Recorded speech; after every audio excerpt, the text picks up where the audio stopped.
اب قربانی اور صدقہ دونوں میں فرق. بہت سارے لوگ کہتے ہیں ارے یار قربانی کیا ضرورت ہے, کیا ضرورت قربانی ہے, سنت موقدہ ہی تو ہے, واجب ہی تو ہے. ارے یار غریب ہے بیچارہ, تڑپ رہا ہے, اس کو پیسہ دے دو. بھائی فلاں صاحب بیچارہ پریشان حال ہے, اس کو پیسہ دے دو. تو میرے بھائیو سن لو اچھی طرح, بہت غور سے سننے کی ضرورت ہے, بہت غور سے سننے کی ضرورت ہے. چاہے کتنا بڑا بھی غریب ہو, رسول اللہ صلی اللہ علیہ وسلم نے فرمایا قربانی کے دنوں میں اللہ کی راہ میں جانور جب ذبح ہوتا ہے اس کا خون کا گرنا اللہ کو زیادہ پسند ہے. غریبوں کی مدد تو ہمیشہ کرنی ہے, یتیموں کی مدد تو ہمیشہ کرنی ہے, لیکن قربانی کے 3 دنوں میں اگر جس پر قربانی واجب ہے, قربانی جس پر واجب ہے, قربانی کس پر واجب ہے, ایک سوال ہے میرے بھائیو, بہت اچھی طرح سن لیجئے. جس کے پاس 52.5 تولہ چاندی کے برابر پیسہ ہو, اب 52.5 تولہ زیادہ 40,000 روپے, بہت زیادہ 40,000 روپے.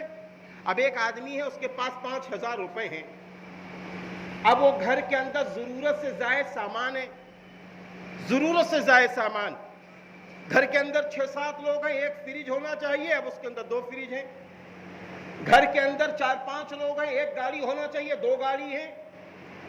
گھر کے اندر 4-5 لوگ ہیں, برتن ہونا چاہیے 20 کی جگہ ہے 50, شیشے کے الگ, تانبے کے الگ, پیتل کے الگ. یہ سارے برتن, جوڑے کتنے چاہیے, بہت زیادہ ہم کو جوڑے کی ضرورت ہے, 6 لے لو, 6 کے 8 لے لو. اب ہمارے پاس 20 25 جوڑے رکھے ہوئے ہیں, یہ پینٹ چوتھی کی ہے, یہ پینٹ جو ہے ارے دولہا بننے کی ہے, یہ پینٹ جو ہے شادی کی ہے, یہ پینٹ مارکیٹ کی, سب ہوتا نہیں ہوتا. تو میرے سے بھائیو یہ سب زائد ہیں, یہ سب جوڑا جائے گا اس میں. اب 40,000 روپے تک اگر ہم ملکیت کے مالک ہو گئے تو قربانی واجب ہے, قربانی واجب ہے. اب یہ زکوٰۃ میں کیا ہے, 40,000 روپے ہو, سال گزر جائے. قربانی میں کیا ہے, 40,000 روپے ہو, چاہے 10 تاریخ کو آئے, قربانی واجب ہے. چاہے 11 تاریخ کو آئے, قربانی واجب ہے. چاہے 12 تاریخ کو آئے, قربانی واجب ہے. اس لیے ہم کو اس کا ذہن میں رکھنا چاہیے, اس طرح سال نہیں گزرے گا. زکوٰۃ میں مال پر سال گزرتا ہے, اس پہ سال نہیں گزرے گا.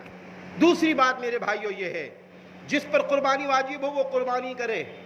اب بہت سارے لوگ کہتے ہیں یار پہلے بار ہم قربانی کرا رہے ہیں تو کیسے کیا کریں, اپنے نام کریں یا ابا کے نام کریں یا اماں کے نام کریں یا حضور صلی اللہ علیہ وسلم کے نام کریں, کس کے نام کریں, پہلی بار قربانی کرا رہے ہیں. تو میرے بھائیو سن لو, قربانی چاہے پہلی بار ہو چاہے 10 بار کرا چکے ہوں, ہر بار قربانی پہلے اپنے نام کی کریں گے,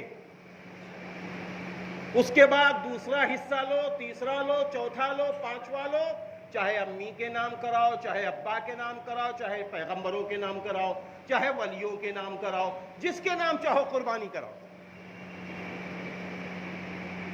دوسری بات, قربانی شوہر پر واجب ہے, اکثر بیویوں پر بھی قربانی زیادہ واجب ہوتی ہے, کیونکہ یہ جو جہیز ہے نا, آج ہمارے جہیز کی وجہ سے شادیاں نہیں ہو رہی ہیں.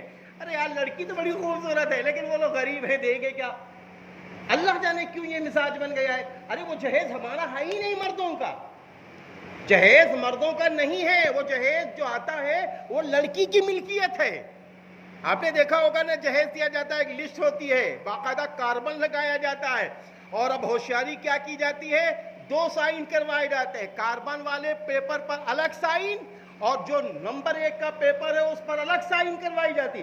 یہ سائن کاہے کے لیے کروائی جاتی ہے, موٹر سائیکل والی, اس کے لیے جب تک تم میری بیٹی کی گاڑی اچھی چلاؤ گے تو یہ لسٹ تم اپنے پاس رکھو, چلاؤ. اور داماد صاحب اگر تم نے میری بیٹی کی گاڑی اچھی نہ چلائی, تم نے مارا پیٹا ٹھوکا بجایا رلایا تڑپایا کھانا بند کیا, تو یہ لسٹ لے لیں گے تم سے, یہ لسٹ لے لیں گے, دیں گے نہیں, ہو کچھ بھی جائے عدالت میں کھڑے ہو جائیں گے. ایک فیصلہ میرے سامنے کا ہے, عدالت میں نہیں, ایک چمچ ہم لے کے رہیں گے, سائن نہیں کریں گے, چمچ بیچارے کو دینا پڑا. تو میرے بھائی جہیز تو یہ سب فضول باتیں ہیں.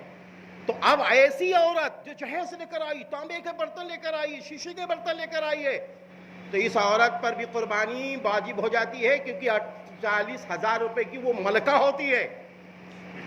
تو قربانی ایک گھر میں ایک ہو یا کتنی ہو، جتنے لوگوں پر قربانی واجب ہے سب لوگ قربانی کریں گے.